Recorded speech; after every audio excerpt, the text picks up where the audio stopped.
Əcnəviyə açdı qucaq. Nə od qaldı, nə də ocaq.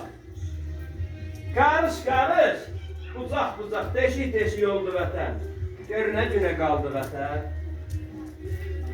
Dəfn olundu coşan bulaq. Dərə olub zilvəli dağ. Bax, o dağ nə var olub, Zalı dərəsinə get bax. İndi Qapan dağından qərb olub Zalı dərəsi. Dərə oldu zirvəli dağ. Çiçəkləri butaq-butaq açmamış da soldu vətən. Gör nə günə qaldı vətən.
Nə çoban var, nə neysəsi.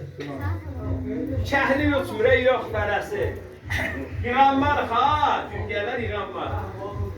Yığanmarıq yaz tərəsi, məhfil istər. Çoldu vətən. Məhfil deyir, salıb simə, məsələ indi süngün kimi də. Oradan istəsən, soğulasan, o tərəfə gedəsən, misal ayrı bir kəllə.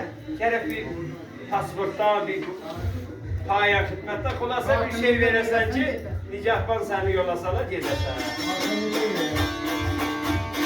Nə canımız sağdır bizim, nə üzümüz ağdır bizim, yönümüz də dağdır bizim. Yönümüz də dağdır bizim, məzarımız oldu vətən, gör nə günə qaldı vətən.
Zavallının canı yandı.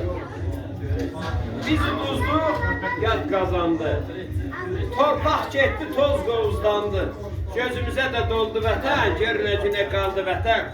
Məhərrəm Səfiyi özü söhbət edir. Bir gün dedim əmoğlu, axı mən səni heç çox müddətli görməsin. Ömrümüş yol Məhərrəm Səfiyini görmüşəm. İndiyədən. Bundan sonralarda qismət olub görmüşəm. Deyir ki, əmoğlu, sənə bir şey verim, onu oxucuna.